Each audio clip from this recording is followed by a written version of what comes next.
Welcome to the Onstage Podcast. I'm your host, Chris Robert.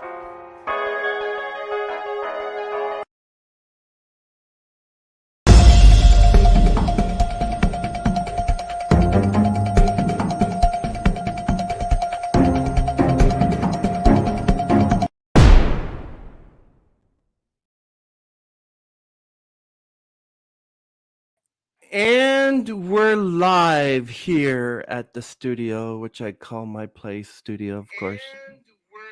And also to let you know that this is the most interesting guest because she's in Australia and 16 hours from us, which means that while it's February 28th here in Toronto, it's March 1st in Australia. So I'm talking to someone from the future. So maybe we can get her to give us the lottery numbers. What do you think, Connie? Can you do that for us? Because we want to know what the lottery numbers are for tomorrow. And it's funny because she's not only the last guest of the month, she's the first guest of the month. But the first guest of the month is tomorrow, and it's not Connie. Is that kind of weird, eh? And weather patterns, it's summer right now. So, but we're going to bring her in, and I can't wait to talk to her. Her name is Connie Lansberg, and she's a singer, songwriter, author. She's got a book. She's a lover of story, melody. She's fused with freedom and interplay of great musicians, and also the reason of her inspiration is called the American Songbook. We are going to bring out the wonderful lady of the future, Connie Lansberg. Hi, Connie. Chris, what an introduction. So, what's the lottery numbers? We want to know. No, I better not. It's so good to see you. I'm so happy that you're here. Let me turn up the volume here, because I know you said you're using the mic on your laptop. Okay, apologize about no videos or anything to show, but they can look at that at your description because we had problems with the laptop. But I'm so glad you're here, and I'm so glad that you showed up early, which means if I was giving you a job interview, you would have gotten a job interview, and I wouldn't have had to go interview you. I don't think I've ever done a regular job in my whole life. So that would be a first for me. Now I'm kind of wondering because I have this I had to raise everything up. Believe it, on the laptop is on a pot, and you would not believe how I raised the mic. Where do you think the mic is resting on right now? A coffee cup. Achoo. Box of Kleenex. But once I get everything settled, and I'll be able to get a proper get a headset as well, get the ring lights, be more professional. But right now, it just blurred the background, so you don't actually blurring my background blurs my cat. So that's good news. So Connie, my background.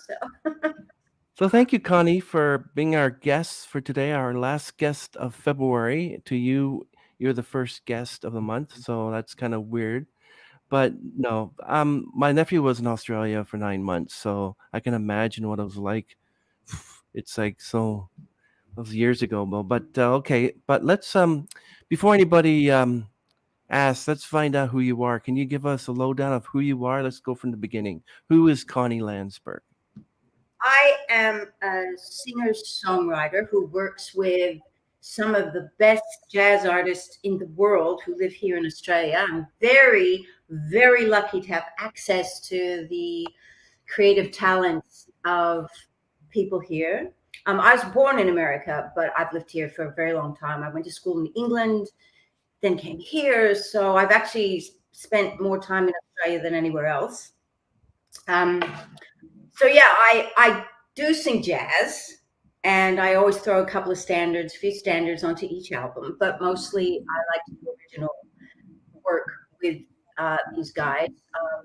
A wonderful pianist named Mark Fitzgibbon is my basic guy who we sit and I bring him my song and he works his magic with, reharmonizing it and coming up with hooks. And then we go into the studio and we just go and things happen. And we probably don't spend more than a couple of days. in the studio because there's so much improv and so much in the moment stuff as is jazz that we just don't need to. We're quite quick. I mean, we have a rehearsal, we get the ideas, but I mean, you don't hire people like Mark Fitzgibbon and Ben Hanlon, who's the bass player for the Melbourne Symphony Orchestra, and Pete Hodges, the drummer. You do not hire these guys and then tell them what to do.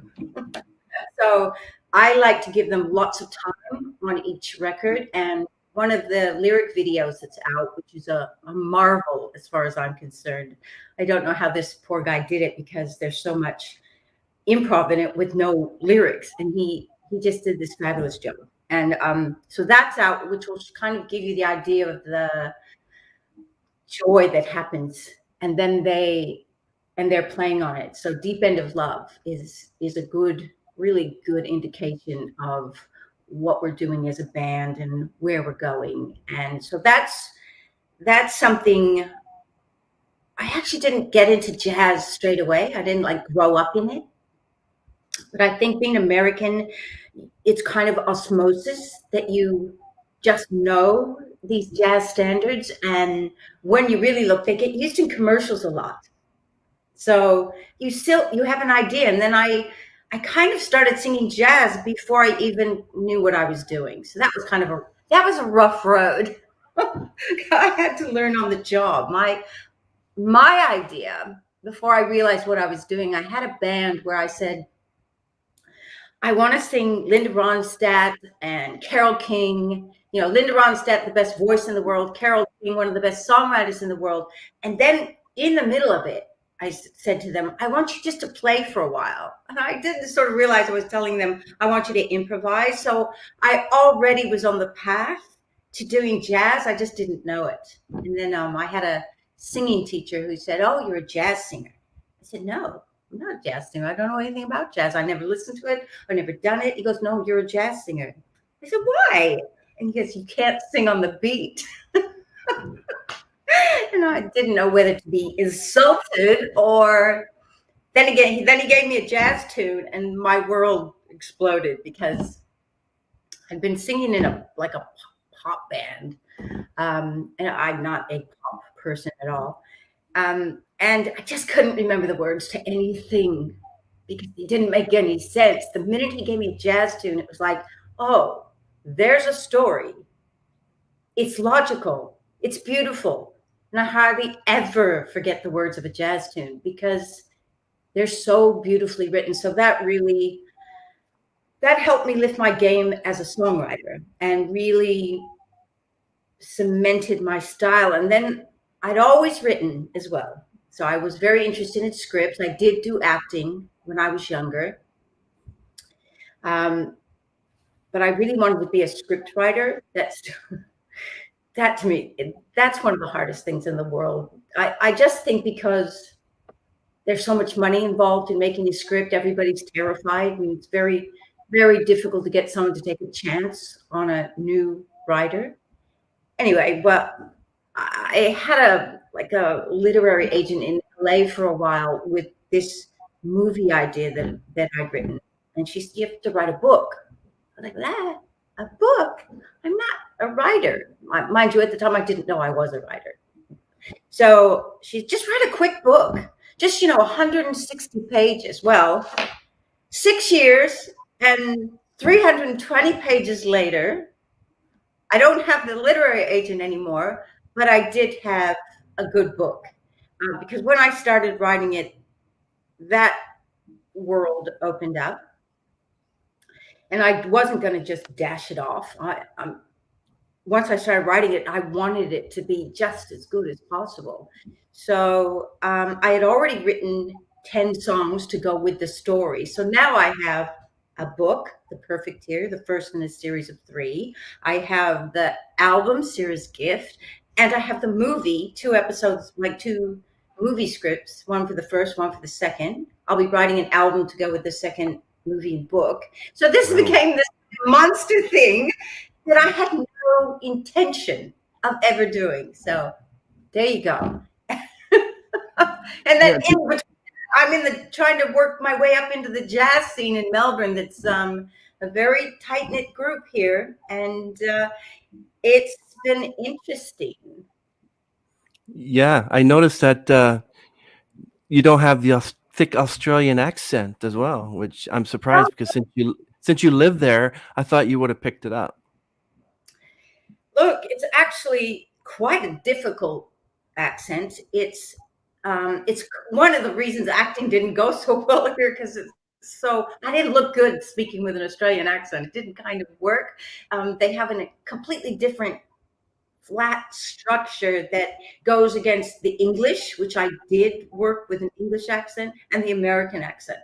You don't see many non-Australians speaking with a good Australian accent. I mean, I can always pick it. It's never good. It's just something supposedly that had to do with all the flies and them having to speak without opening their mouths so that the flies didn't get in. Kind of. So, yeah. I'm not good at the Australian accent. Well, let's go back to when you were younger, like much younger, and when you first discovered that you wanted to be a musician. And maybe there's you can let us know if maybe it's not music you wanted to drive towards, but you wanted to go towards something totally non-musical. Was there were you born with a microphone in your hand, or? I did sing when I was little. My whole family's into choirs. My mother has a beautiful voice. My sister wanted to be an opera singer. I have a sister who is a concert or learned classical music. So yes, music was everywhere. I picked up the guitar and taught myself when I was about 12, and then I used to sing in front of the church, with that kind of thing. And but really, no one ever encouraged me, and no one ever said, "Oh, you have a great voice, you should sing." No one ever did that. It was just something I did. And then I remember I was in LA for a while, in between breaking up with some idiot guy. And I joined a little theater group, and they gave me this play and said, "You're the lead." And then they said, "We're going to make it a musical." It's like, what? And then they said, "Here are the songs." And even then I knew they were terrible songs, terrible. I said, "Just leave it with me." And I went and wrote all these songs. I mean, I don't even know what I was thinking. I just wrote all these songs. Then I took them to my sister and I said, "Will you just do a backing track for me? Will you just play these?" I don't even remember how I did it, like where did the chords come from or anything. So I actually wrote this line where two girls were singing in harmony, and then I was doing a counterpoint to it, a completely different melody that went with it. I mean, what the hell? Where did that come from? Charlotte, my sister, was like, "Who wrote this?" I said, "I did." She goes, "No, you did not." I said, "I did." And then she said, "Well, look, sing it and we'll record it." We went to some guy's house who had a big desk. And I said, "Oh, okay." And that's when it started, because we heard the recording back and she said, "Oh, I didn't know you could do that." And it was just there's something about my voice recording that is just different from live. There's something delicate, and there's something that's captured only by a studio microphone. And that's kind of what started the whole singing thing. I mean, of course, now I know what it really was for and what I really was doing. But that's where it started, this accidental, just record it quickly into the microphone, and her going, "Hey, what is this?" And then we started writing some songs together and recording them. And then I met this Australian comedian. He said, "I know this record guy. Come back to Australia and we'll get a record deal." And so I said, "Oh, okay." I came back to Australia and that guy died. So here I am in Australia. Oh my goodness. A promised record deal from a guy who just died. And Chris, it was like everything that should have stopped me was put in front of me. Everything. Every time I made a step forward, something knocked me back. Step forward, knocked me back. stepped forward, knocked me back. Yeah, as I said, in hindsight, I kind of know what all of it is about. So it's okay. And so, yeah, that's how it started. Then finally, I met my partner, who is a wonderful drummer. And I guess he heard some of the songs I'd recorded and said, "Oh my God, you've got to do this." So we started this band doing kind of, the 70s singers and songwriters. I wanted them to improvise. I got asked to come in and do a big band gig with a couple of songs. And I'd been listening to Sarah Vaughan with backing tracks. I don't even know why. Don't know why. But she has this big band backing track thing. And so I listened to her, I learned the songs, and then I sang them with the big band. And I thought, oh, okay, no rehearsal. Don't I think anybody in Australia rehearses anything. No. And I come from a theater background, so that's kind of traumatic, not rehearsing anything. It's just, I think it's ridiculous, but I think nobody gets paid enough here to rehearse. I pay my guys now to rehearse because I think it's just like, this is ridiculous. And so I remember standing in front of this band and they were going to play All of Me. And it started, and it was like a locomotion just rolling past me. And I thought, oh my God, what am I going to do? This is ridiculous. So I sang the song, Pete recorded it. And once again, we just went, oh, because there was something in my voice that suited this music and suited the big band.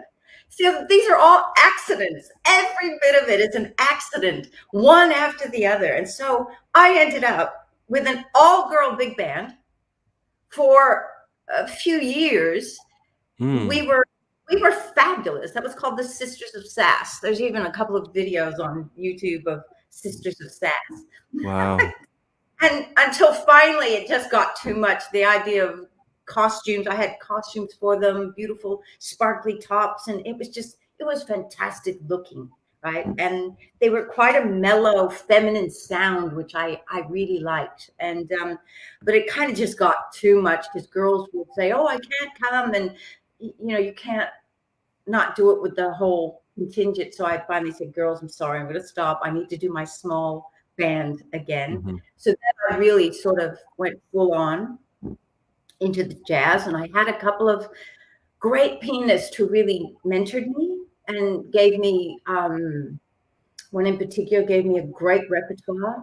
And my partner and I always kind of found our own gigs. We stayed outside the scene because we were so good at getting our own gigs and setting up residencies in places. So while the scene's over here, he and I are over here really honing our craft and doing it. But there came a time after I was in a club for about 5 years. And they finally went out of business. So we had to make a decision.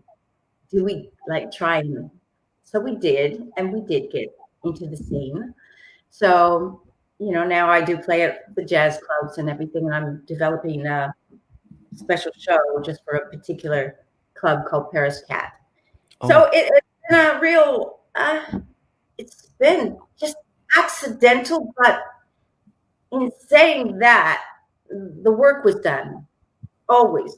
I still practice every day, and even, during COVID, oh my God, that was kind of heartbreaking. A year and a half, nobody got to, perform live and stuff. And I'm not real good. I don't like doing it on video. I want the people there. That's essential for me, for the other work that has now gone into this.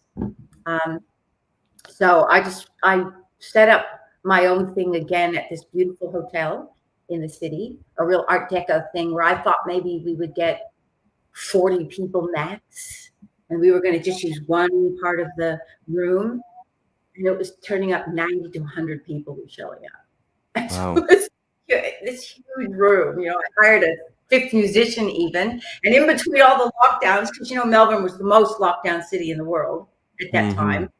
2021, I think we got in 15 shows, which is pretty good, like all sold out. And once again, that was due to the work, this other work that I do with soul realignment. So it's just, I mean, nobody else will think it's as fascinating as I do how things have played out, because the only reason I found this modality of transformation, healing, whatever you want to call it, was because I was researching the third book in this Seers Gift series. And I wanted to find something on karma. I was going to go maybe, because these books are theosophical in nature, much like the Narnia books. You know, there's a theosophical side to this. I've invented an entire world and system. So it's fantasy, but it's with a little bit of science fiction, with dimensions.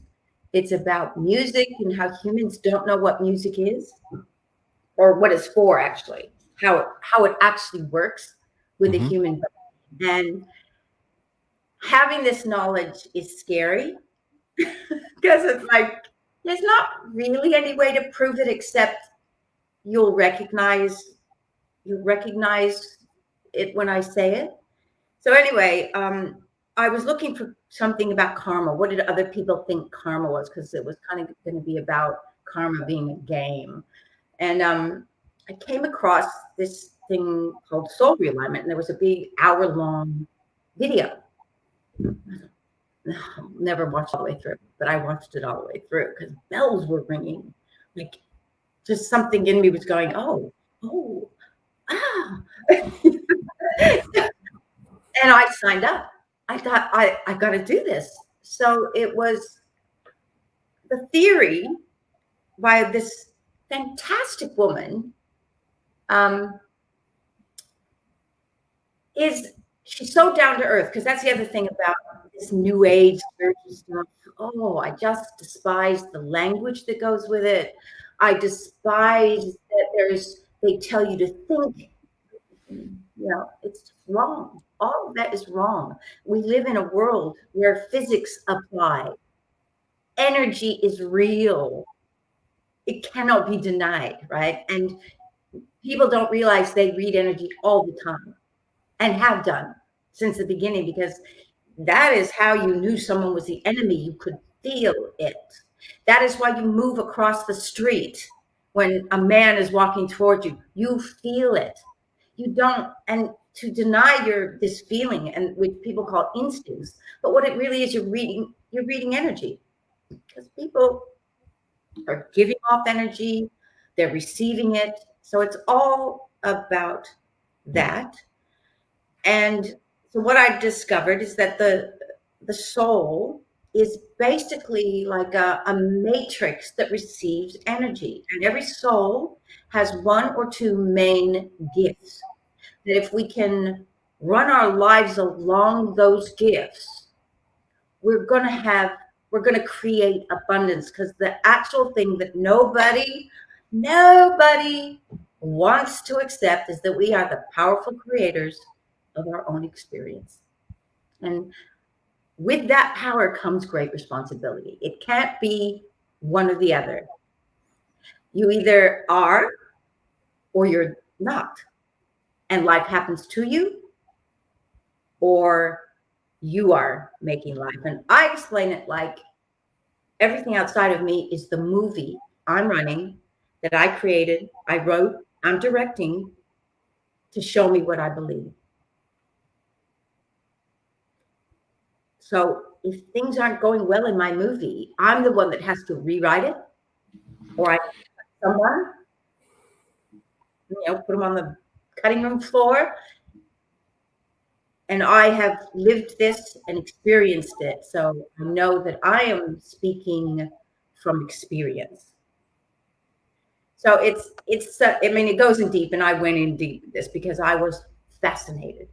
What I discovered is everything I'd been writing was because I already knew it. I just didn't know this is what I knew. My books, my songs, they were all things I was telling myself that now I know what I was telling myself. It blows my mind actually, because it's just, I mean, I prefer to know that when things are going well, I'm doing it. And when things are going very badly, I'm doing it. I'm doing it. So if I'm doing it, I can undo it and do something else. That's what I mean by the power. If we can get through the emotion of it, the energy and motion that we don't want to face, don't want to feel, get stuck in our body, and then creates it in front of us until we face it and get rid of it. So basically, you've got 8 main gifts. We're all made up of all of them. It's like, think of a grid, an electric grid. And through lifetimes, blocks and restrictions happen, things that are out of alignment with how we're built. You can't put petrol into a diesel engine. You have to put diesel into it. And if you're putting petrol into your specifically designed diesel engine, you're not going to run too well. So it's about learning what kind of fuel you need to use to create what you want. And Yeah. so I learned, like, there's divine manifestation, there's divine compassion, there's divine love, there's divine communication, divine truth, divine power, divine wisdom. These are things that people don't think of as gifts. My ability to just talk, because I'm a 5, I'm divine communication. My words have to come from experience. I have to use my words, writing, singing, talking. That's what will create an abundant life for me. That's what acting was missing. I wasn't saying my own words, but if I write a movie that I star in and I'm saying those words, that'll probably go gangbusters because I'm using my words. You're like the Cara Danvers of the jazz industry. You're like Supergirl, but without the glasses. So it's like, it's but crazy. Well, so many artists are blocked, and like I wasn't getting anywhere I wanted to get. It was, as I said, it was one step forward, one step back, until I know now how to check to make sure what I'm going to do is in alignment, who I'm going to work with is in alignment. I know how to do that now. I do know how to do it for other people too.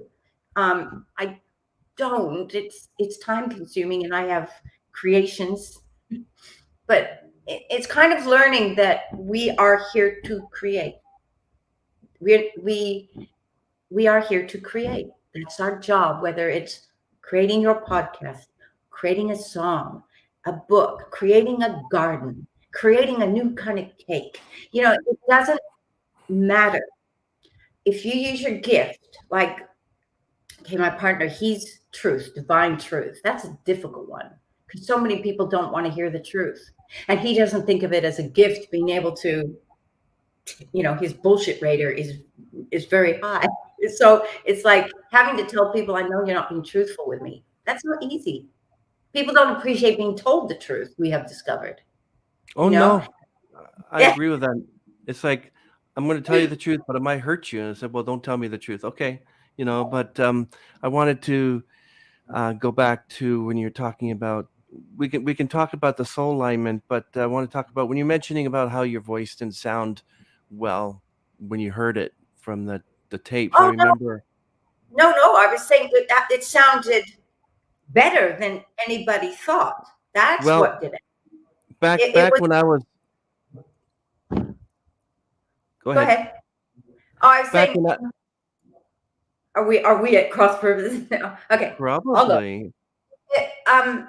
When I recorded for the first time, there was just something quite magical, something delicate that was in the recorded voice that I never heard live, because it's just not the same. A live situation will never capture what a recording can because of the equipment they're using and stuff.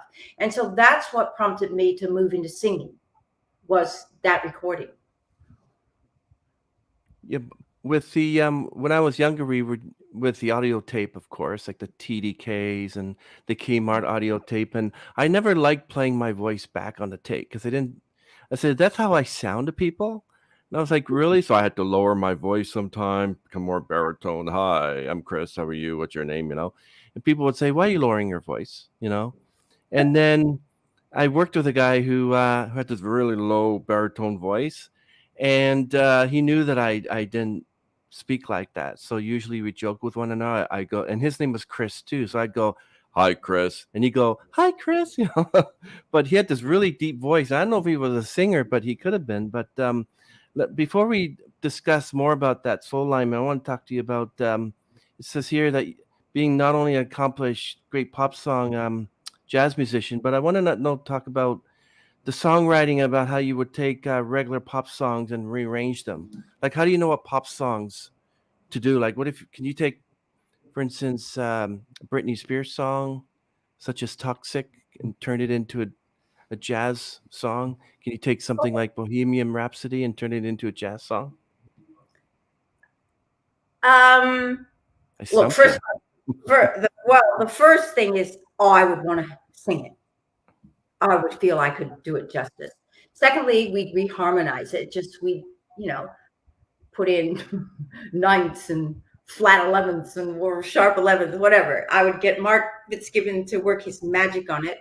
We would find, and mostly you would either swing it, you would bossa, turn it into a bossa, or you would turn it into a ballad. Or I took a Kylie Minogue song and turned it into a waltz. I Should Be So Lucky. And I turned it into a waltz. We haven't recorded that yet. Will, because it just gives it a whole different thing. And melancholy is a beautiful thing to put in a song, and that's just something I think I just have it naturally, just because life is kind of a melancholy experience. So yeah, definitely you can take a lot of things, because jazz, it's the drumming, it's the harmonization, and you can always put it in a different time signature. So yeah, it's fun. It's fun. Because I'm writing so much myself now, I don't do it as much, but I did do just a straight through of Desperado, because Linda Ronstadt, I have to do a Linda Ronstadt song on each album. I know that's an Eagle great song. Voice, yeah. She had it. She had the sonic thing that I know was moving energy. She might not have known it, but I knew it. So it's a shame she can't sing anymore. Yeah, I think a lot of songs could be turned into jazz favorites. For instance, I did hear a jazz version of Toxic, and basically not just jazz, but I also heard, I think it was during Robert Plant's 75th birthday or something, a choir did a classical version of Stairway to Heaven, which was very interesting. I'm like, wow.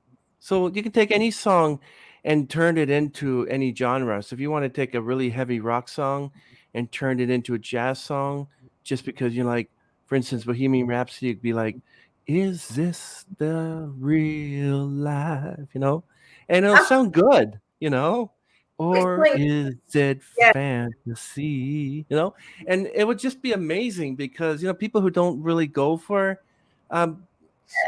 groups like Queen or something, they go into like a bar or a diner or somewhere where they would hear like jazz music while eating in a restaurant or something, and they would sing this Bohemian Rhapsody jazz version. People would be going, this is interesting. I never heard this song before.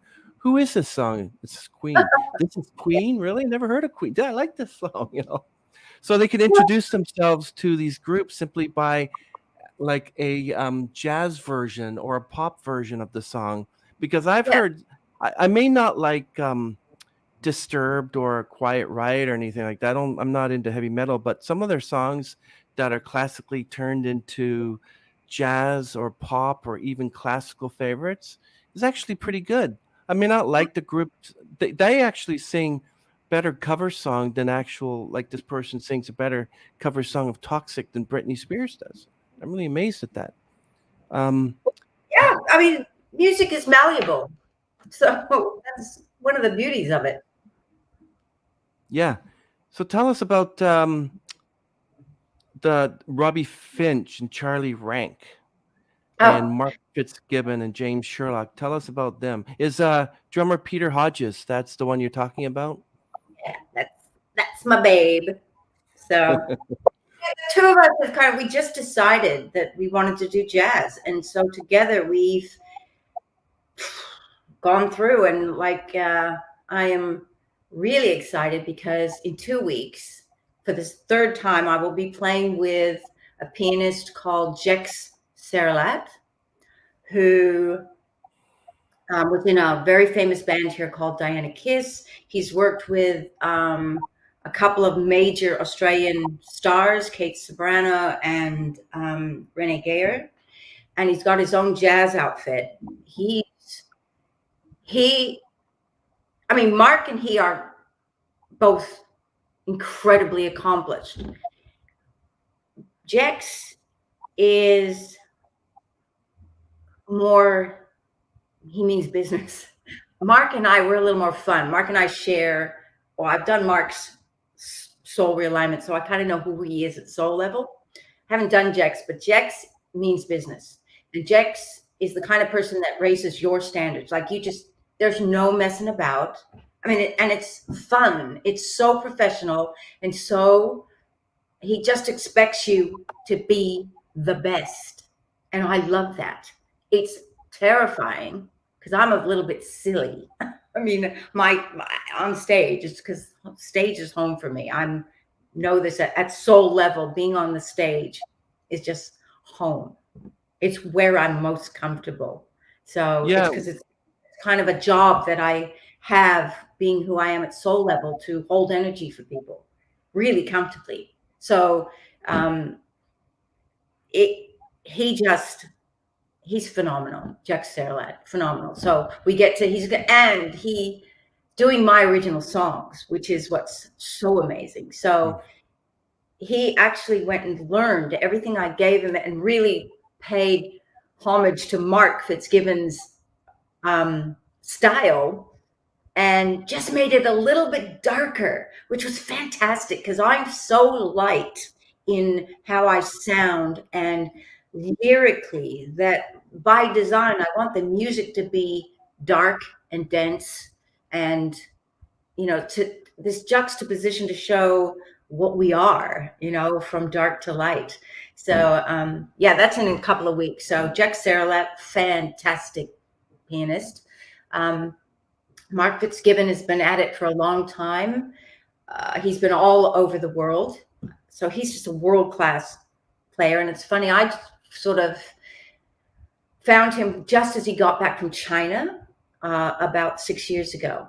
And we went to go see him at a club because Pete said, I think you're going to like this guy.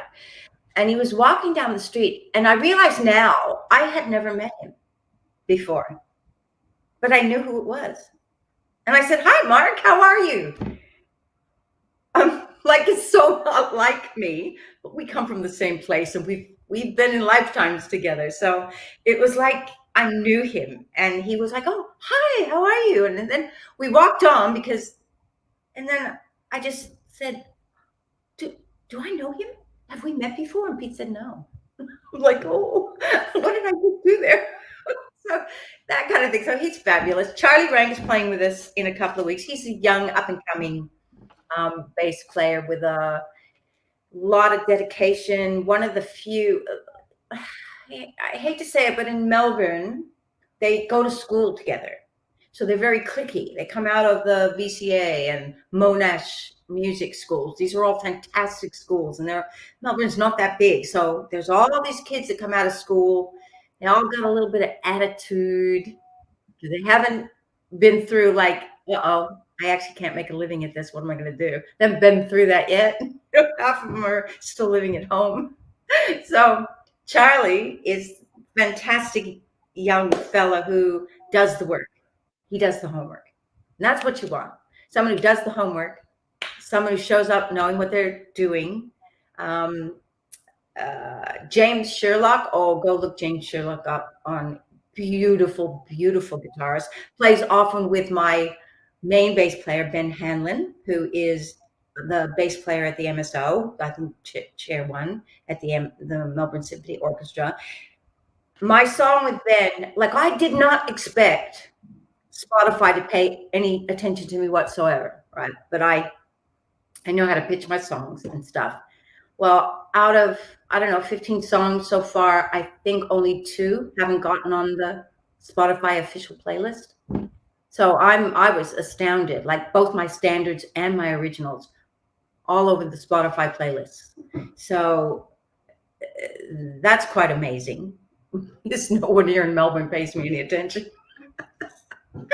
So it's a very small circle here.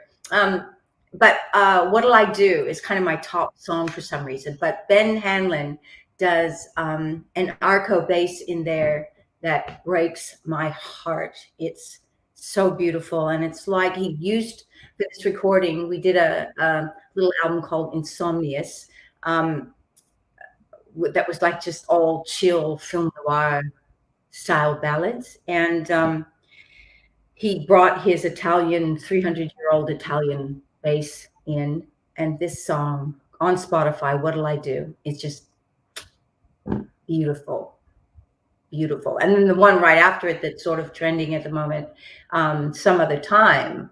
We didn't even do any improv in this. It's just that Mark Fitzgibbon's, like just the intro and outro of that song will break your heart. It's Mark is all about relationships. Like that's his soul gift is divine love. And so his relationships are really important. His relationships like feed into his music, and he's very romantic, which I like, while still being one of the greatest bebop players. You know, it's such a juxtaposition of things. When he plays with me, he brings out just all the romance and the beauty, you know, and then he'll go play with the guys and just be just crazy. You know, he's so fantastic. So James Sherlock plays with Ben Hanlon a lot, and he's just a beautiful guitarist, just one of the best. He is the best in Australia.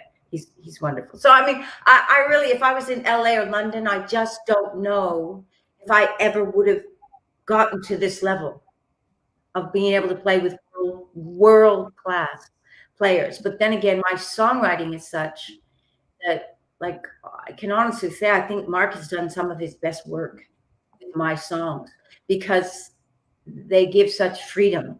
And I don't write jazz songs. I probably am writing country songs or folk songs because they're all based on the story. They're a story Yeah, like I song. lost my dog, my wife left me, I lost all my money. Well, not like that. A little more ethereal than that, a little more whimsical than that. But yeah, I don't like jazz, those like 70s jazz melodies where Oh yeah. they don't appeal to me whatsoever. I want to write melodies. I mean, all the great jazz standards are really simple melodies that people can sing. Ordinary people. I give the backing tracks to Serious Gift so that people can sing without me. Like they can download the backing track at Bandcamp.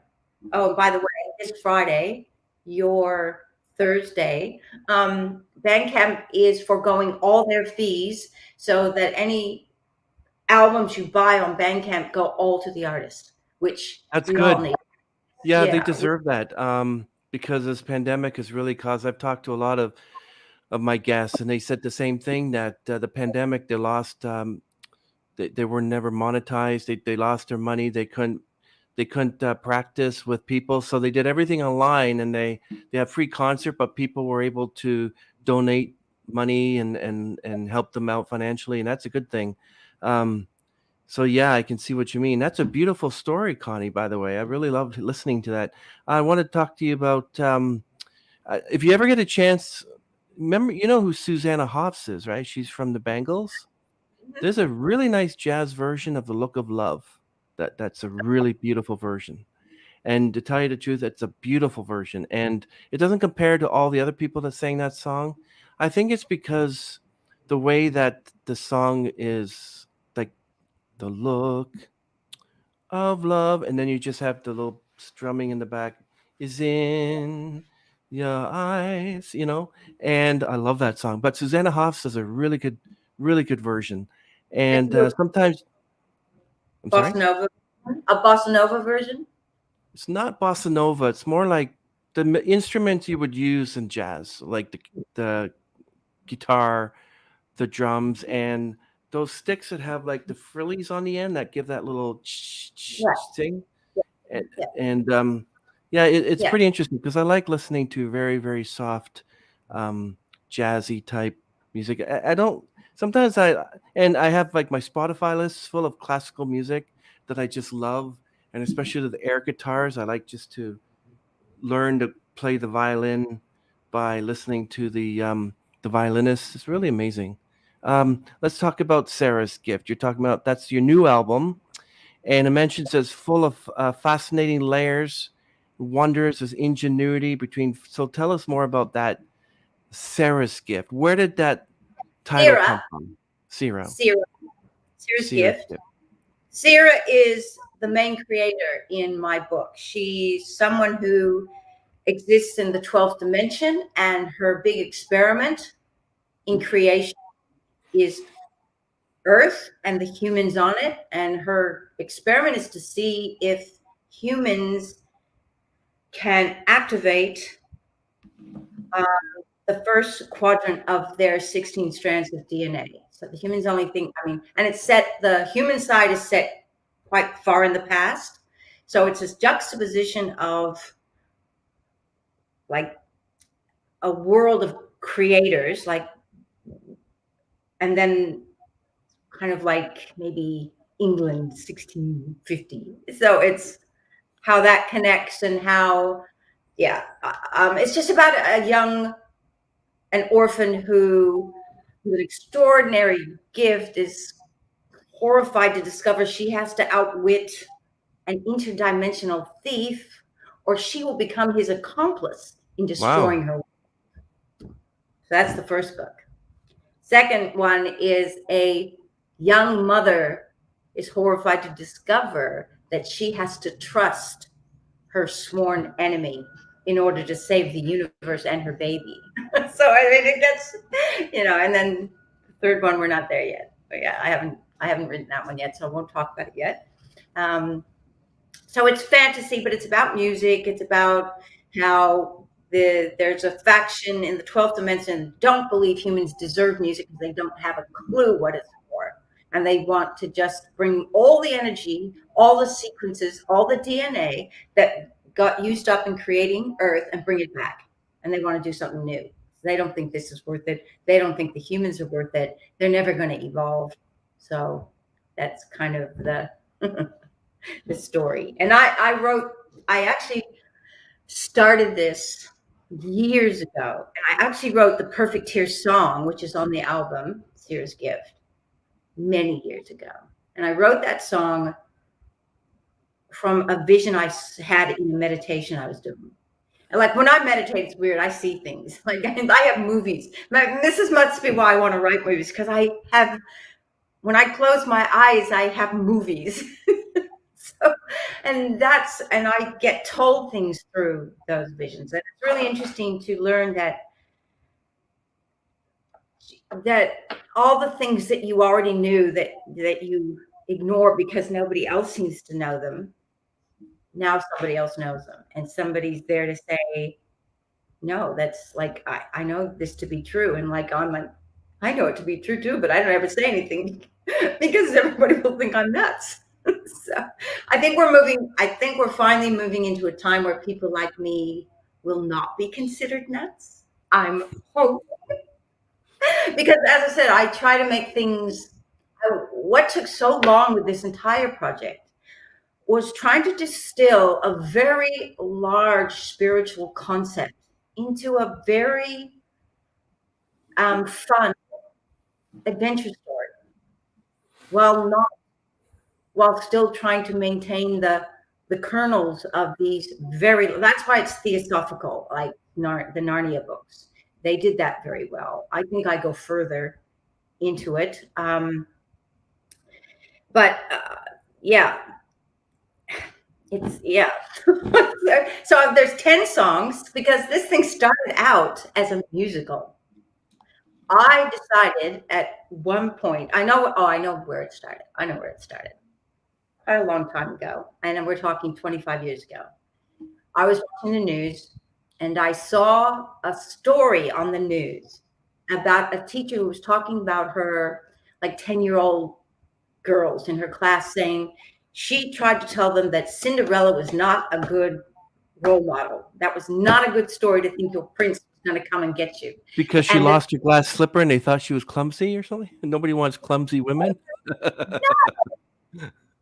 She wanted, because it's a savior story. The prince is going to save me, right? So even then, people were sort of, women's lib and stuff is like, stop it. There's no one going to save you. No man is going to come and save you. Get your act together. And the 10-year-olds were like horrified, and their parents got all upset. And so this woman was in the news, and I thought, and all of a sudden I sat down and I wrote a song called Cinderella that was kind of a rap song. And I'm actually going to turn that into a jazz song because I got an idea for it. Very, very like Pent Up House. And wrote a song about Cinderella after the wedding, like what her life was now that she married the prince. So I do have a pop recording of that, because when I did it for someone, they said, oh, God, that ought to be in a musical. And then all of a sudden this idea came to me, fairy tale girls after the book closes. And I wrote these songs about these, and then I put them in a musical. And then, as I said, my life has been very strange. I got a producer for the musical. I took my girls in to sing for these sponsors, and we got hundreds of thousands of dollars. And then she wanted to change the story on me. Now I know why this is, because this story that I've been trying to tell on a spiritual level has been kind of agreed not to be told. And all that had to be worked through. So when you've got something you need to tell, but you've got blocks and restrictions around it, every move you make is going to fall backwards. And this has been happening. Every breath you take, I'll be watching you. Yeah, we're watching Make me. a Sting song. Why not? The Police, So it's really interesting. Through this, that was the start of it all. And that has been the start of this lifelong journey to get this story told. Since then, it's morphed into The Perfect Year. And I mean, this is writing probably over the years, 300 different movie scripts of this story, trying to distill it. Right. And so I don't know why I didn't give up than I do now, but I never could. I mean, I tried to throw it away. Every time I tried to say, forget it, I'm not doing this, something would come, hit me on the head, and oh, okay, here we go again, kind of thing. So till just recently, I mean, I will confess, I'm doing like the homework you have to do right now, because I think the final vestiges of, I will not tell this story, it's too big, I will not tell it because it's the truth, I will not tell it to humans, I will not tell the story, it's finally being got rid of. That's awesome. Time to tell the story. So it's still all about me doing action. And here's the other thing that, I mean, I would love to help artists, because we really do have the hardest time, because our success depends so much on other people liking what we do, and yet what we do is so utterly subjective that, like, how do you marry those two things? So, I mean, I struggle with this independent artist thing. Like I'm old fashioned. I'd love record companies and publishers, but I'm finding they don't know anything. So you really do have to do it yourself. They're getting worse and worse. Publishers, business, they don't know what they're doing. So the indie market is wide open if we can figure out a cost-effective way of getting to people, for people to know us and stuff. Because trust me, artists don't want to be sitting around doing social media. They want to be doing their art. I want to be writing. I don't want to be on social media. I am a bit. My Instagram, I try to keep that up, and I'm doing pretty good. I think I have 62,000 followers. I'm not sure why. But Facebook, I'm horrible. I don't bother. It's like, I think I just need to create stuff, and I know something will happen eventually, and I know there's things I have to do, because what so many people, Nike is our spiritual leader. I hate to say it, with their slogan, I know, with their slogan, feel the fear and do it anyway. That is it. I'm going to make a very bold statement. You can meditate all you want, but unless that meditation makes you do a brand new and uncomfortable action, nothing's going to happen except you being calm. I'm not a big fan of calm. I totally agree with you, and I really love that story there. And I wanted to ask you, so you're talking about your group of wonderfully talented musicians that you found, including the love of your life. And not that I'm going to find my love of my life at a musician. Like, I'm not going to get personal here, so I'll just say I'll leave that some other time. But to let you know that, where was I? Oh, yeah. Just tell me about, how did you know that you were synced with your band? How do you know you're synced with him? Maybe because when you start playing, maybe he's not the right drum player. Maybe he's not the right guitar player. Maybe you're not the right person for him. How did you know that when you first met that you were all linked? So it's like, hey, we work. Oh, there's horrible teething problems. That's what I'm saying. Working through this, me not quitting is a miracle. I have people actively trying to screw me up. Not sure. Well, I do. It's kind of because the instinct is they were trying to keep my mouth shut because of what I can do with my voice, with my gift, right? So I had, well, Pete and I mean, he's played with me long enough that we are in sync, and there's no other drummer that I want on my recordings, because he is so in tune with me that the first album has Danny Fisher on it in drums. Danny Fisher is world class, once again, cut his teeth in New York, fabulous drumming. But even he afterwards kind of thought I probably did too much, because I need something a little more delicate. There are times when he's whacked, and literally listening to it, I jump. It's like, what the hell? But this was so new to me. Mark was new. I hadn't actually played with Mark. Ben Robertson was the bass player on that. I hadn't even met them before we went in and did this, right? I worked with Mark one-on-one, creating the hooks of the songs and stuff like that. Mark is so good in the studio. He never makes a mistake. He's quick. He runs the show.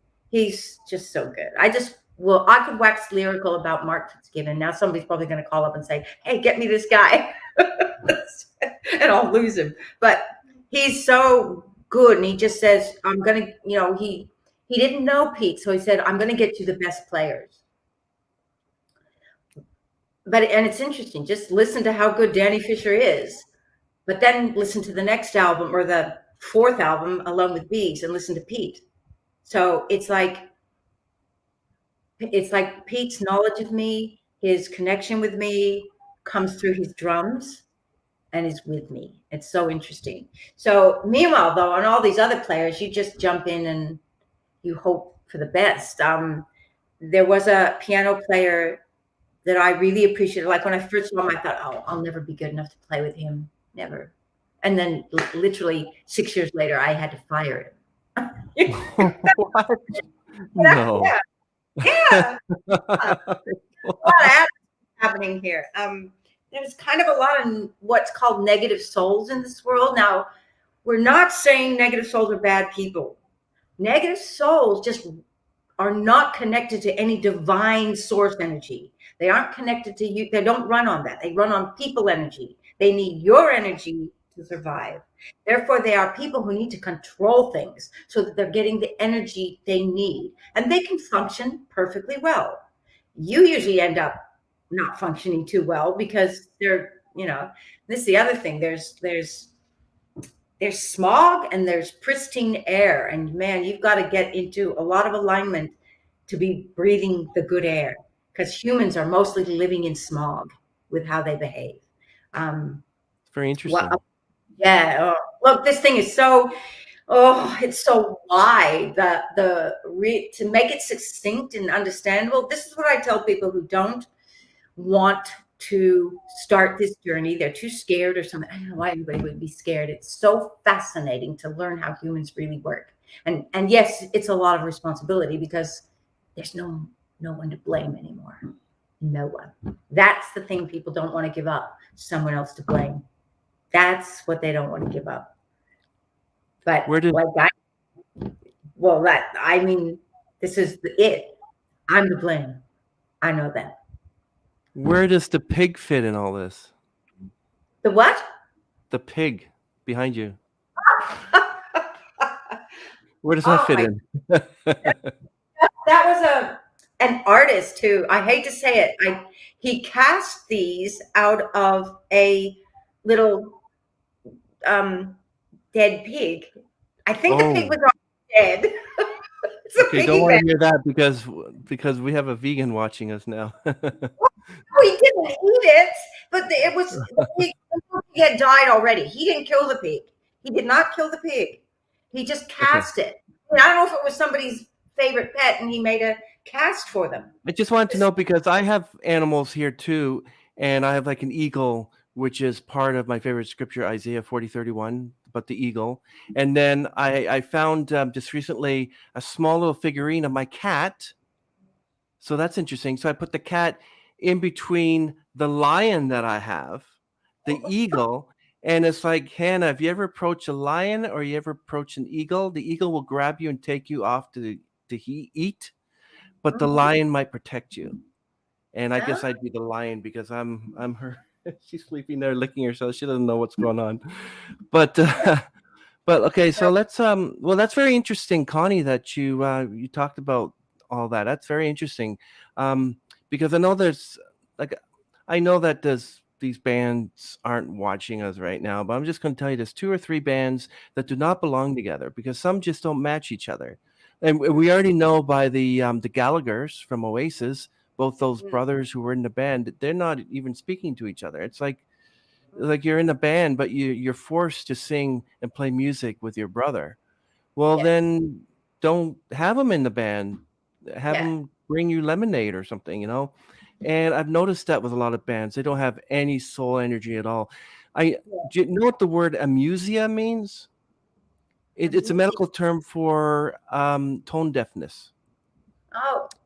So usually if you can sing and you're in tune, then you don't have amusia. But anybody who can't sing and can't sing a note usually has amusia. It's a medical term. It's really cool if you use that word. People saying amusia, wow, I'd like to do a reading for someone who had that to see if it's just a block and restriction, because music, and people will know this soon, is our preventive medicine. It's preventive medicine.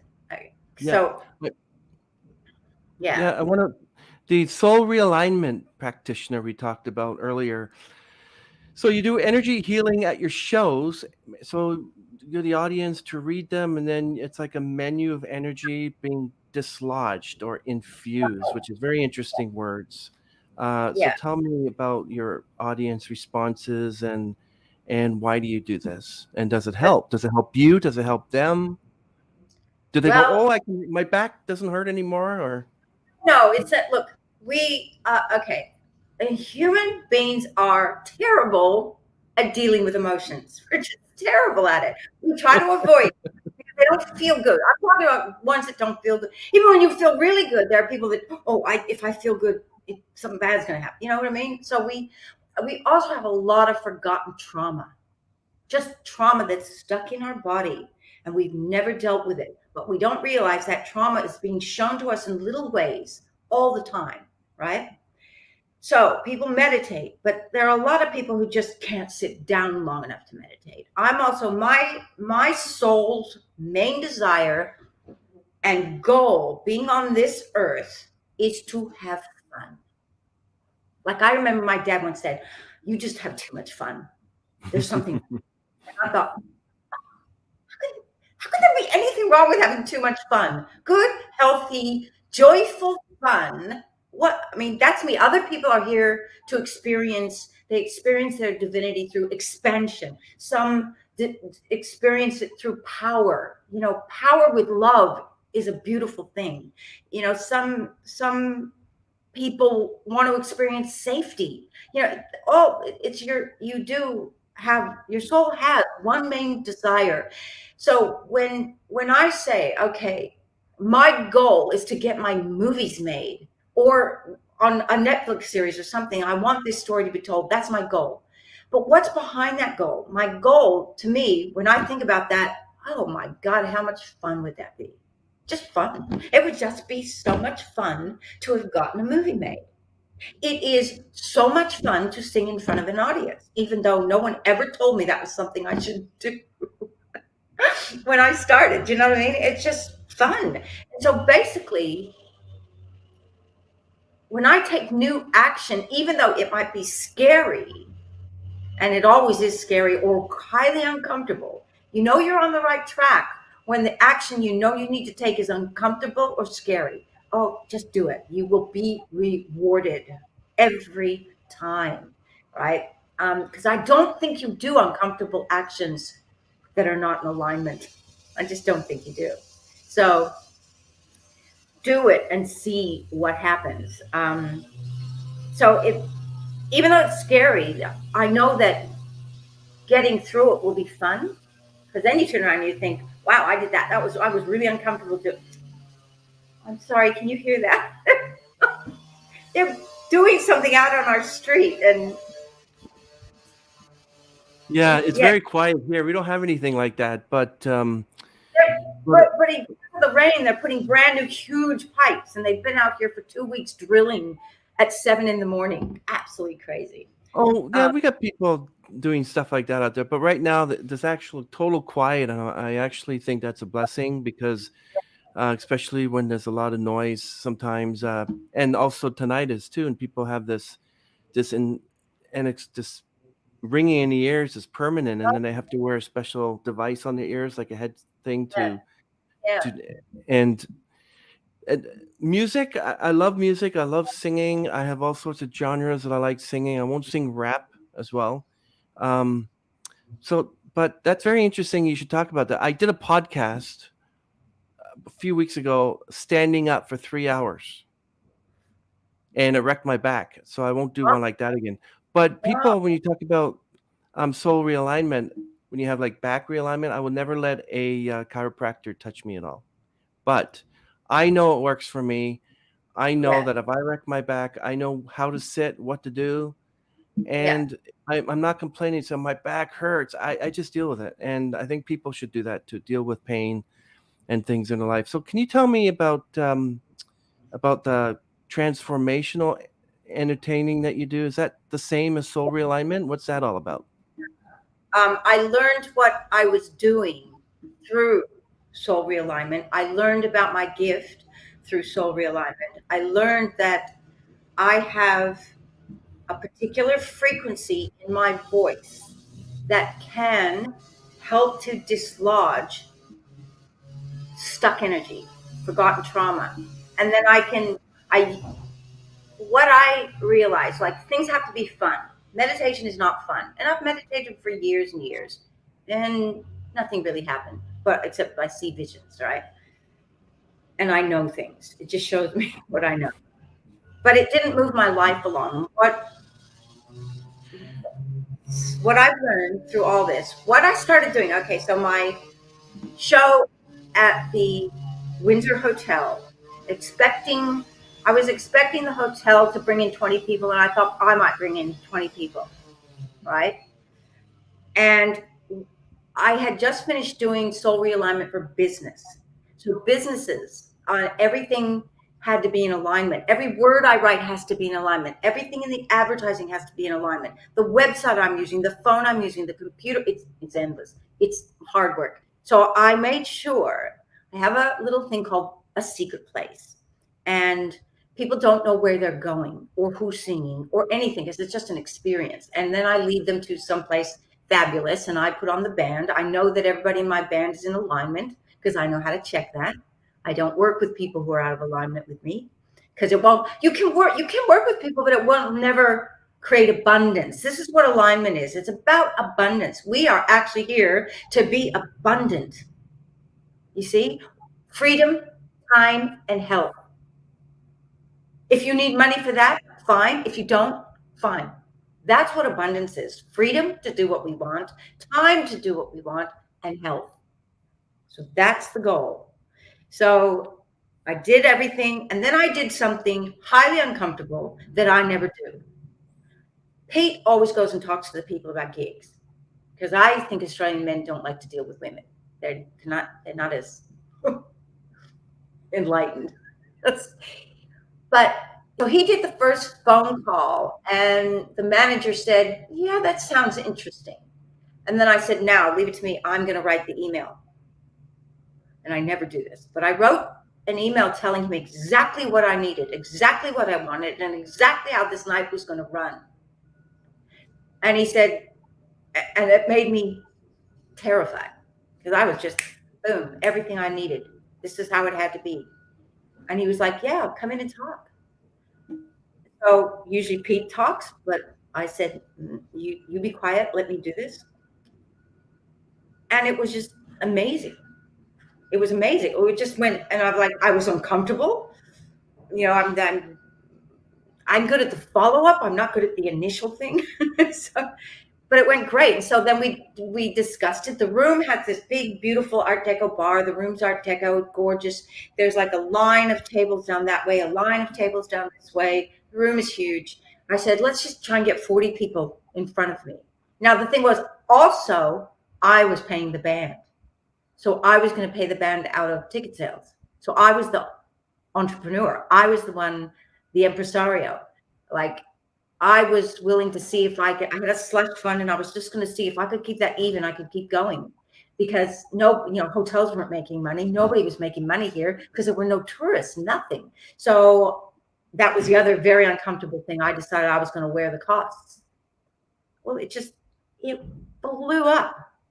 We were like, this was in between that. We were lucky. This was a big room, so the density limits were quite large and they were a little loose on it. We had this fantastic maitre d' that led everybody to their seat. Everybody was just blown away. It was like we were getting 90 to 100 people. It blew my mind. I could hire another musician, like give another person some work. So what I decided, I was just going to formalize what I'd been doing at other gigs, talking about energy and moving and releasing things. What I learned, and this is just like this stuff you just learn, right? And then I know how to test it up, is what it's called. And we're working, admittedly, with something called the Akashic Records, which is just like a computer of every energetic action that's ever been taken. And you can look into your soul, and other people's souls will give you permission and just get it back in alignment, so pure energy is going through. So I know how to ask the right questions. I have a very strict frame of reference. That's why there's nothing frou-frou about it. It's really just very strict. And I can tell what the energetic statement of each song I'm singing. So the 444 is my new show, where people are going to know what they're coming to before. Whereas these audience didn't know what was going to happen, but I sort of felt that everybody who was supposed to be there was there. So people seemed quite delighted with it. And what I would do is write out what transformational entertainment was. So it does not matter it doesn't, if as long as I have drums, bass, and voice, I can do what I do.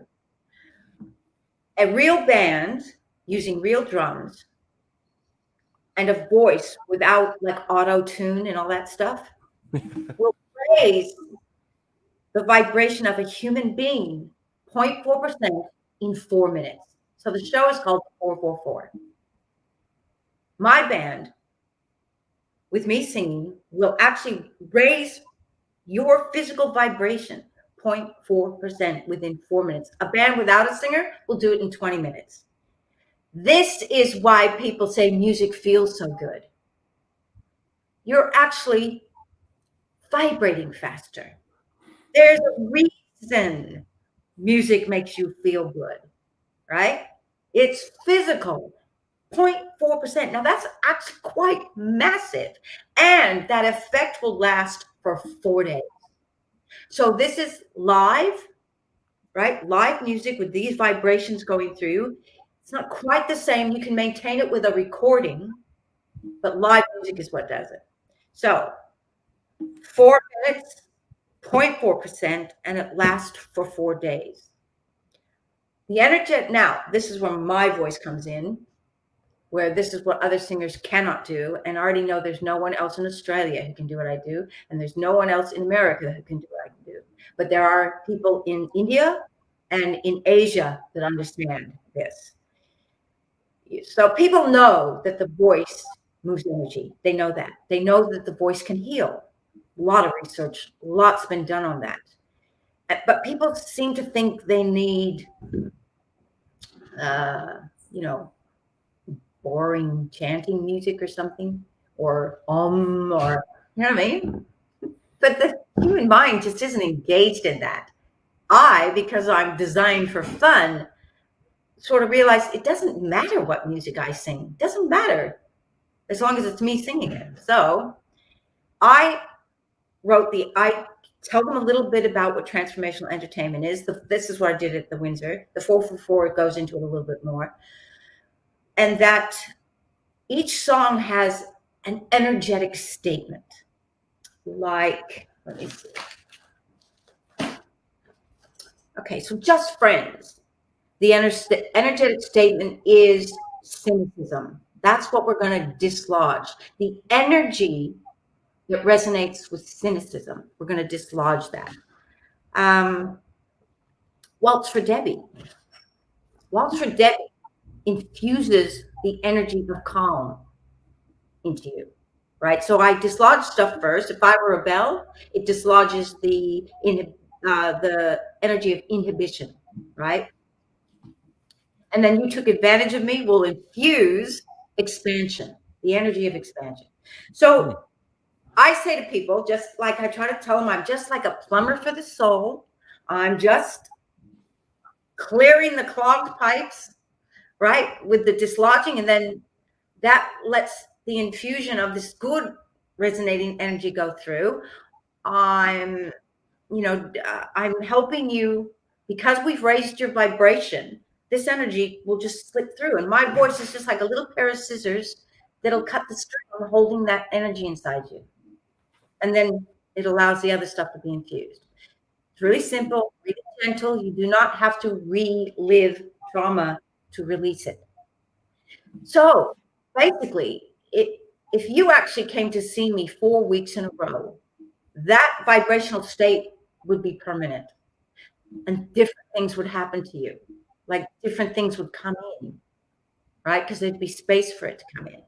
So look, I'm sure there's going to be other people who do what I do. And as I said, I use my own music. I just mix up my own music with jazz standards, and people get to know what it is. And I say to them, look through what I call the menu and see if something really resonates with you. See if that energetic statement in the song resonate with you. Just pay attention when it comes up. I said, if nothing resonates with you, you need all of them. So people just really, and it was really interesting. The maitre d', this very proper guy, really made sure everyone had this menu. Like, I don't know what it was. We just would go and photocopy them if we didn't have enough. for the tables, and lots of other people came in. So interesting that people somehow so weirdly accepted this. But I was highly terrified and uncomfortable revealing it because that was new. That was a new action for me, revealing myself, being very vulnerable to people saying, what a nut. And yet Yeah. that didn't happen. That didn't happen. It was people come on and say, oh my God, I love that. Oh, can I take this home with me? I want to read more. It was amazing. It was amazing. Like, I like how it says that every organ, every bone, every cell in the body has its own resonant frequency, as you mentioned. But it's funny how you say it's like the instruments of an orchestra. Now, what if someone says they want something that's not on the menu? Like, I know I'm not going to walk into our burger place and say I like to have a quarter chicken, or I'm not going to go into a place that sells salad and say, hey, I want some lasagna. And they're not going to do that. So what if someone comes in and they say that I don't want the menu, I just want Connie to, would you be able to do that? Like, would it be on the fly frequency? Oh, well, it would be interesting. If somebody wanted that, I would go through songs and let them pick. And then that would have to be before the show anyway. And then I would just find the energetic statements of what they wanted. So yeah, of course. I mean, I just do this. I make the set list and then I find out the energetic statement, whether it's dislodging or infusing. I don't do it before, right? I sing what I want to sing. And I have different songs I do with different bands. Like there's another pianist I work with when I can't get Mark. So, and I do something completely different with Jex. So I have different outfits, original songs and standards that go with that band. This band does this band does this. So I just figure whatever I've chosen is meant to be chosen, and I'll find out what the statement is. And so, yeah. But I mean, if somebody wanted to choose a bunch of songs, I would pretty much think their soul was telling them, I need this healing. This is what I need. And then I would tell them the energetic statement.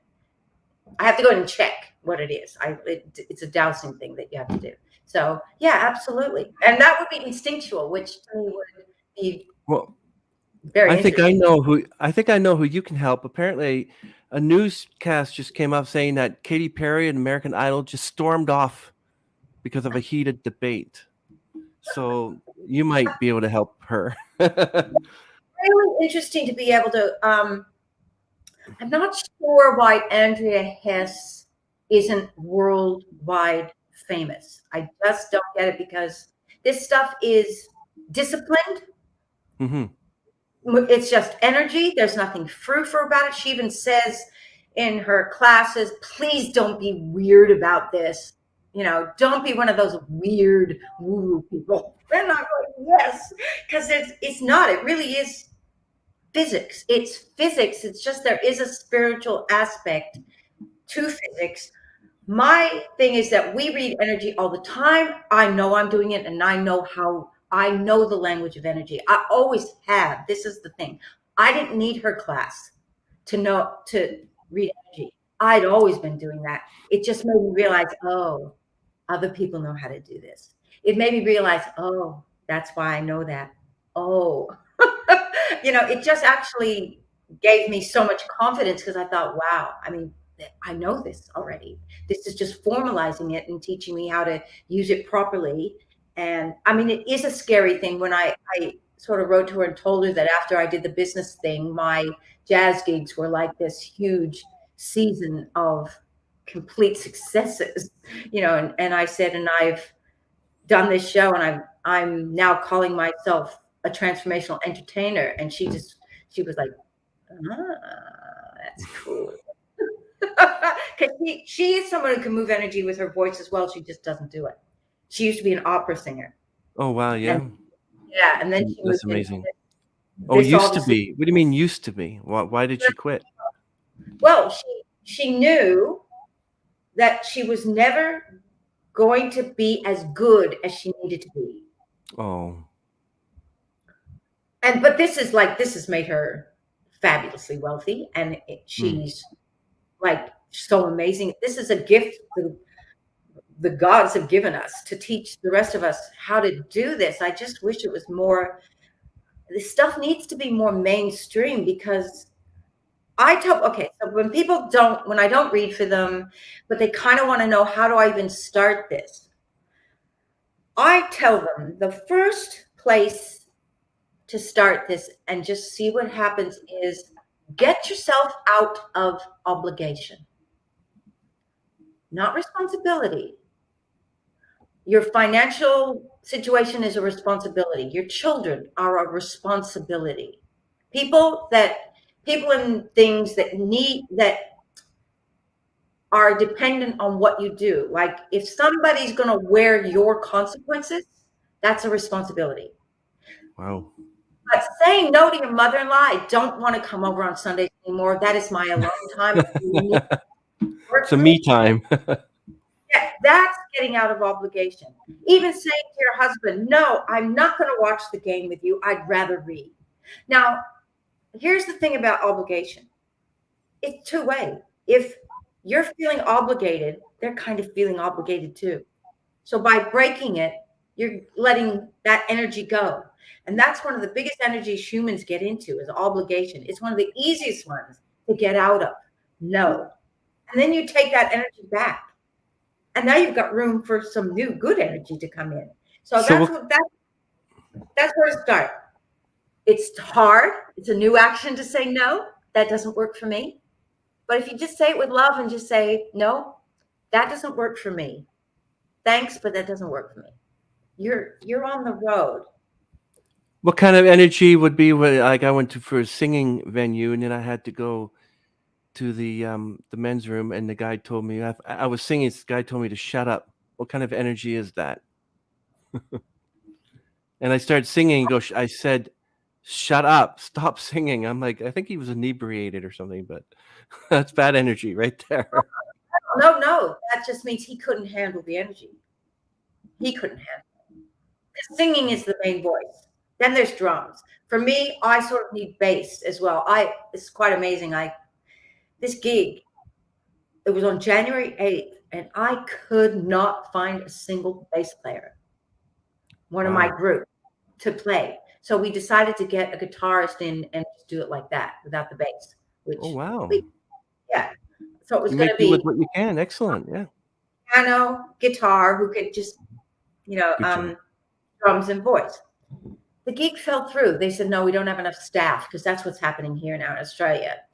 Everybody's back, but there's no workers. That's a really interesting thing. Mostly because the students from overseas who come here aren't here. They're only just coming back in. So, and then I thought, that's weird. That's weird. They only canceled it the day before. That's weird. So I did a little slushing, and it sort of came up not to work without a bass player. That combination of a bass player, a double bass, and my voice is particularly effective at helping to snip out these. It's like you're holding onto a whole bunch of balloons inside you, and they're blocking everything. They're light, and you can move around, but there are all these balloons. And my voice simply, first we get you some holes in you, and then my voice is the scissors, and the balloon can get out. Like the elephant in the room. Or the pig in the room, but small. Let me. Really simple. Yeah. Yeah. So I have this list here, and I want to ask you how you know this. For instance, Alone with Bees infuses healing. How did you know Alone with Bees infuses healing? Maybe Ghost in the Night infuses healing, but you have dislodges frustration. Were these tried and tested? I have a way. Yes, I have written materials, lists of all things that work with soul realignment, like things that are in people that blocks and restrictions. And there's so many of our beliefs have an energetic statement. And as a soul realignment practitioner, to fix these get rid of these blocks and restrictions, we have energetic statements. And there's something. So I just asked, is this what I'm doing? And it's, the answer was yes. Oh, and so I've got like 4 papers, and I say, is it on this one, this one, this one, this one, that one? Then I go down the road, test it up. I just test it up. And then I've got my frame of reference.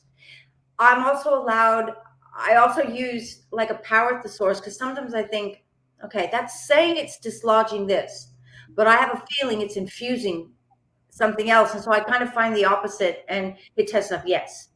So, because yeah, it's all testing. I have a lot of work to do each show. I have to go in and each song has to be tested for what it's doing. Yeah. But is this Make You Feel My Love the Make You Feel My Love that Adele sings and Billy Joel Yeah. sings? Like, Yeah. but is it the song Make You Feel My Love, no matter who's singing it? Billy Joel, Adele, is this still infusing enlightenment? No. What if okay, so when Me. someone sings Make You Feel My Love, when does it infuse enlightenment? Has to sing it for that? Me. That's the thing. So This when is you my sing so when you sing Make You Feel My Love, you infuse the enlightenment, but when someone else in your band who's a singer sings Make You Feel My Love, doesn't infuse enlightenment? no. A band, every singer will raise your vibration 0.4%. That's what So I every guess singer for you. so I I guess if have they're the added little thing. I'm the one with the scissors, and I'm the okay. one with the jar pouring it in. So I've got the scissors to cut it out, and I've got the jar to pour it in. Adele does not, but she's very powerful in being able to raise your vibration. Oh, So she's got a great voice. Yeah. I adore her. Yeah, she's fabulous. Yeah, but not every singer. Look, I'm not the best singer in the world. It's got nothing to do with my talent as a singer. Nothing. Nothing. It's that I'm a 5. I'm a communicator with an extra added little gift. That if I choose to use it, and you know what? I did not choose to use it for a very long time because there was a lot of there were blocks and restrictions to it. It's like the world wasn't ready and I wasn't ready. So this is kind of brand new. This actually only started legitimately in 2021. This is new. This is new territory for me. This is taking a lot of bravery because, as you say, like, how do you know? I mean, I know how I know, but explaining that to others is like, I don't want to have to explain it. I want to do a show where you're going to read what this is and think, ew, I'm going to that. That makes me curious. That's who I want. I'm like, or I don't believe this for 1 second. I'm going to see this. You know what I And like mean? this, then you have the song. Is this the same? I could have danced all night. Infuses joy. So you Mhm. start singing that one, and someone in the audience gets up and throws a beer can at you. What kind of I, infusing of energy is that? Infusing I joy. That's not never, joyful. never, ever in my life seen a fight at a jazz gig. They end at 10 o'clock. No one's really drunk by 10 o'clock. So that just doesn't happen. That's why it's a pretty good medium to use live music. Okay, so you could come to 4 of my shows and that 0.4% lift in vibration will stay. Or you can come to one show and buy my album along with Bees and listen to it a lot. And that'll maintain this higher vibration. Because what people don't realize is that only new action that is slightly too extremely uncomfortable manifests a reaction. Oh. All these positive thinking, all this mind stuff, all this believing it, all this willing stuff into existence, meditation doesn't raise your vibration. Now, if meditation causes you to take a new action, don't get it confused. It is, you could not believe something at all. But if it's in alignment and it's new and it's uncomfortable, you are going to get a good result. If you don't get a good result, it wasn't in alignment. We can tell our life is telling us what we're doing and what we're believing. Don't look at other people. Nobody's doing anything to you. They're doing it for you. I went through over the last 3 years a betrayal that was so extreme, Pete and I together, so extreme that is continuing to this day. Only it took 6 months to finally go, wait a minute, I'm creating this. That's how long it took. That's how extreme this was. 6 months for me to say, wait a minute. I'm creating this. Why? What am I believing to create something as horrible as this? And then it was on. And after 3 years, we're both pretty calm about it now. We've healed a lot around it. We had to do a lot of sessions, healing sessions, and getting rid of blocks and restrictions. And, and now it's kind of like we realize both of us have been catapulted. Like we just jumped over years of gentle healing and had to go through something quite brutal to get to where we needed to be to do what we're about to do. It's so interesting when you stop blaming other people or even thinking they're real. Nobody's real. Nobody. You're the only real thing. You live in your own universe, and you're just making a movie for yourself to see what you believe. That's it. And if you can think like that, then it's like, well, I'm the writer, I'm the director, I'm the producer. What am I doing? Why am I writing this horrible movie for myself? I want either Morgan Freeman or Patrick Stewart to narrate my life. That's what. How about you? Who do you want to have narrating your life? Oh God, Meryl Streep. I have to go looking and find another 5, a Vega 5, because that would do the trick. Because we each have a soul group we come from that have attributes that we need to honor, and then we have a soul gift attributes we need to honor. Like people wouldn't think my ability to blab was actually the gift that could make me abundant. Like you don't think of it as a gift because that's how you are. It's I was not expecting you to see on a TED Talk at one point. Oh, I don't know. That was yeah. Let me get how all this works first. Like I'm finishing up some homework about me silencing myself about this story, right? And when I've finished the homework, I'm going to approach a venue that has ignored me completely since day one. For some reason, don't know why. I work with all the players that work there. They have ignored me, which I kind of realize is because it wasn't time. If I'm under if I made a vow and a bargain with whatever to not tell this story, to not expose my gift, if I made that vow not to do that, why, no matter what I did, I would not get anywhere. So when things aren't going right, you've got to think, there's something in there that's stopping me. And this is what people who are truly committed to transforming their lives. But I want to get this to the point where nobody needs people like me, except when you come and see a music show and you're having fun and you're having a couple of drinks and all this wonderful energy is being moved out, infused. And that's all you need. That's all you need. Live music with people who know how to do it. You know what I mean? And you don't even need me for that, because every singer who's working without auto-tune with a live drummer will they'll do that for you. They will raise your vibration 0.4% in 4 minutes. But I just give you that bonus of I'm going to relieve you of some bad energy and give you some space and put some good energy.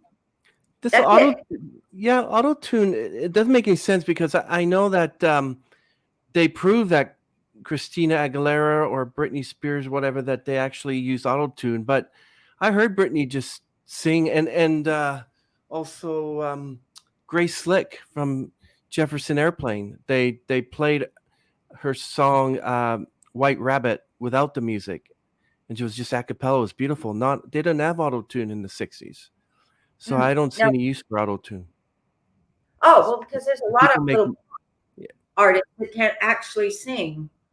Having pitch in the studio is not everybody has it. I mean, these pop stars are manufactured. They're manufactured, a lot of them. And the rap guys particularly, Like when they try to sing, they can't sing. So it's any singer and drummer together will raise your vibration 0.4% in 4 minutes. A band will do it in 20 minutes without a singer. That's how essential singers are. Yeah. And that sound healing. But going to live music is going to do you good every time. And this is why artists are addicted to wanting to perform, because they feel good too.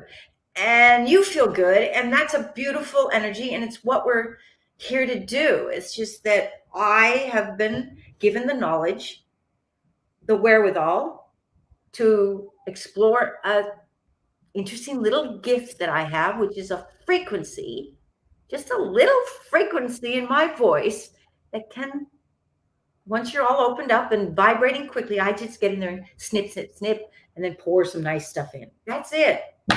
But do it enough and it could be very good for you. And I just want people to know that this healing stuff doesn't have to cost money. It can be fun. It can be gentle. I mean, I invested a lot in learning how to do this and exploring it and stuff, but it was worth it to me just for me. I knew there was something else I was supposed to be doing, but I wasn't sure what. And this gave me kind of all the answers.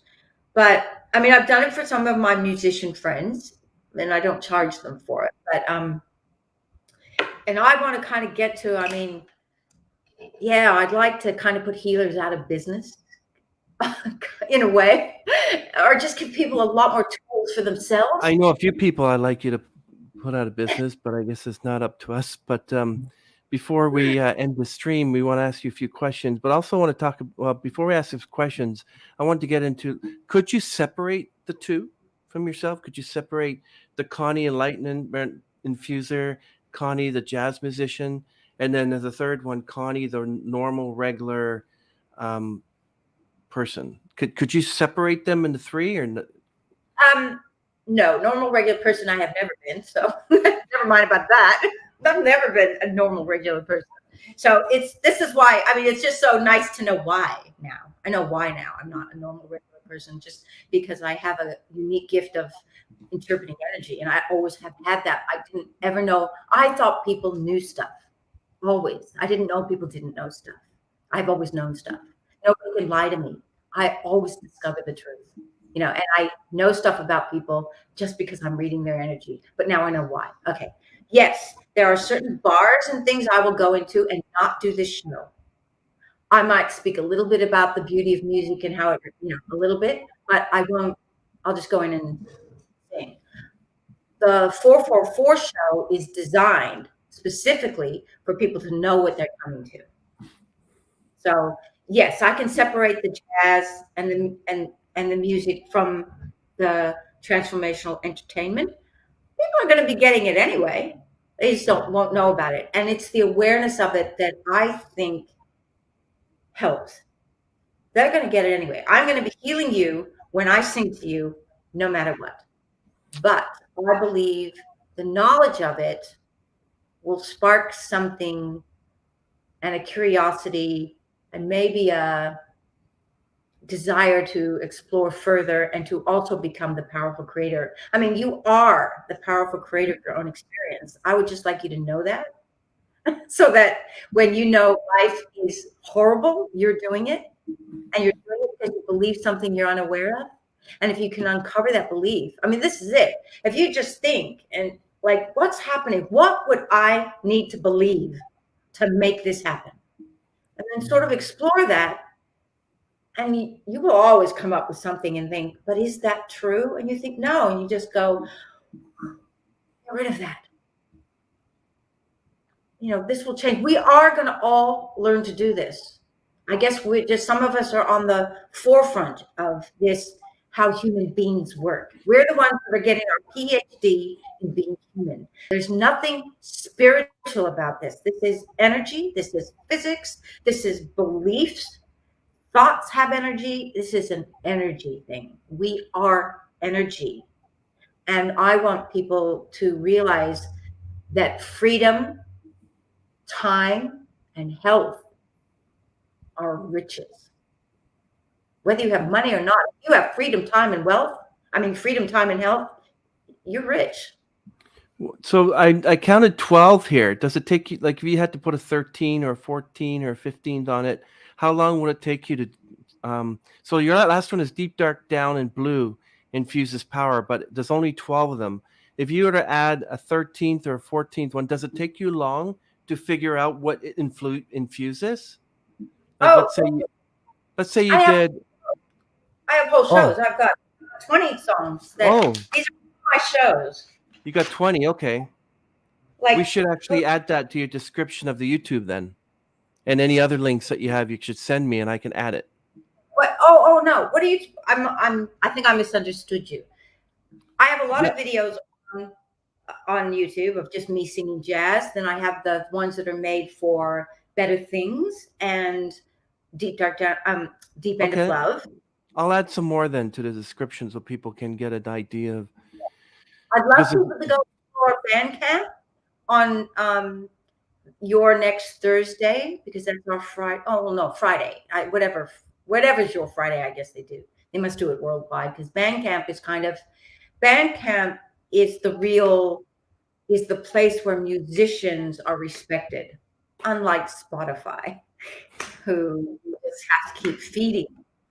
And they're the ones making all the money off you. But it's a way to get your music out there, and especially if you get on the Spotify official playlist, a lot of people hear your work. Yeah, because of Joe Rogan, Neil Young, Joni Mitchell, a few of them have removed the songs from Spotify, and they paid over $300 million to get the Joe Rogan podcast. It's like, Spotify's good, but Sting just sold his entire songs for $300 million. He sold it to BMG Music, and I'm like, yeah. So they own it now. But I have three questions here to ask you before we end the stream. We're really excited that you were on our podcast today. Really excited that you spent more time with us explaining what you can do. And we think it's amazing and we think it's wonderful. So the first question is, do you have a pet? And does it bring out energy? Do you feel their energy? Like a cat or dog? Well, my partner's like a big Labrador. So. Pet at the moment. We don't have gates or anything around the house. And, because we're out at night a lot working and stuff, I wouldn't want to do that too. Like, if I did, though, I would have a little dog. I think I'd have a little dog. Yeah. A little dog that's like a yapper that would probably ruin your energy. Yap, yap, yap, yap. Quiet little dog. That's what I would have. Little cat. That's excellent. So another question is, so how long do you think you could do this for? Would you retire? Would you be a 95-year-old learning people's enlightenment and frequency? Do you think that dissipates from a person over time? I hope it doesn't take that long, but no, I'm not a retiring type of person. I'm a creator, so I would be doing something, writing books, writing songs for other people. Excellent. I could easily move into teaching. Believe it or not, I could teach acting very easily. All sorts of things. There's the soul group I come from is called Vega, and they are actually designed to hold energy for people and be the center of attention, not attention seeking, just very comfortable being the center of attention. Right. So they're designed to be on stage. They're designed to be public speakers. They're designed to be in front of a classroom even and be very entertaining. Right. So I have a fantasy about a school of where I test everybody up and they have to come from Vega. Supposedly it's quite rare, but I already know a couple whose soul realignment I've done, who are in the business. So they're in the right business. And I'd love to have an acting school where they're all Vegas. And then I would also know what their main soul gift was. And I would know how to teach them and how to mold them so that they're using both those things to become really successful entertainers. So I have my whole life mapped out. If I ever stop singing, although if people need healing, I will sing, and I write songs all the time, endlessly. And I don't know, I can't really see why I would stop, because there's nothing more fun. I haven't found anything more fun than writing and singing and fashion. I do love fashion too. And I bring that in. That's just another form of communication, fashion. I really believe that what you wear and stuff tells people things about you. And I like people to know as much about me before I open my mouth as possible. Well, that's true, but like I know when you go for a job interview, you have to wear a suit and a tie, and you have to answer the questions properly, and if they like you, then they'll hire you. But there was a case where a gentleman who would hire someone who would walk in, and if you look at your shoes and they were dirty, he wouldn't hire them. Oh, Or shoot. the person, there was a case where the person would take their coffee cup and put it at the end, like the edge of the desk, and the one that notices it and takes the coffee cup and moves it to a safe position got the job, because that to pay attention to detail. Right. So that was interesting. Job interview, so I don't know. No, you're your own employer, so you don't have to do that. But firing that drummer, what? You must have been upset. Oh my goodness. Yeah, and yes, he was upset, and he got vicious. He didn't realize that how I was doing things was actually he accused me of being disloyal. Well, first of all, loyalty is a discordant energy. I am loyal to my music. That's it. I am loyal to my creations. I am not loyal to a single person on this planet, because they're not real. Only I am. So I'm only loyal to my creations, and I don't have discordant energy around that. It's like, sorry, my creations are what I'm loyal to. This is excellent. Frees me up to not feel bad about saying you no longer fit in with what I'm doing. My music requires this. But he didn't realize I was actually trying to keep him on the job. It's a long story, but anyway, I had to, and then he got upset, and it's like, well, sorry, I won't be treated like that. Goodbye. So if you cross the line with me, I don't give you a second chance. It's okay, you go do your thing, but no, you showed me that you're able to do that. You showed me you can treat me like that. You don't get a second chance, ever. Yeah, it's kind of funny though, but I'm just, oh well, I hope that they were able to find peace and find another position as a drummer. But he's a very talented pianist. He could have done whatever he wanted. Oh, good. Yeah. Oh, no, I just gave him 6 years worth of gigs, but that's awesome. Yeah. That's excellent. Okay, Connie, we really appreciate this. We're excited that you were able to stay with us for this long. I'm so happy that you were able to share with us everything that's going on with you, and we're looking forward to getting more of your music and your sorry, I gotta I gotta learn how to pronounce that properly. Syrah's Gift? Syrah, yeah. Syrah's Gift, Connie's new album. Everyone, it's full of fascinating layers and wonders with ingenuity between folk, pop, and jazz. That's on Spotify right now, and so listen to her music. And if you look in all the description of this, the album is on Bandcamp. Some of the songs. Bandcamp, okay, Bandcamp. So, and Ghost in the Night Out is on Spotify. Came out on February 17th, live video. And it's the last gig she did before lockdown. So we're expecting to hear more music from you, expecting to hear more soul alignment from you. In fact, my back needs a little bit of back alignment. No, just a tiny little joke there. No, but Connie, thank you very much. I appreciate that. And so we're going to end the stream now. Anybody wants to ask any questions? Going once, going twice. So no more questions. Okay. So when I end the broadcast, sometimes when you're saying something, it ends it. People just suddenly say something and then it ends and cuts off their word, because when I press end broadcast, I don't know when it ends. So we'll just say goodbye. Just wave and do like a strange little thing like this or whatever. Okay. 1 second. You ready? Bye, Connie. It's nice to talk to you. Thanks, Bye, everyone. Chris. Thank you.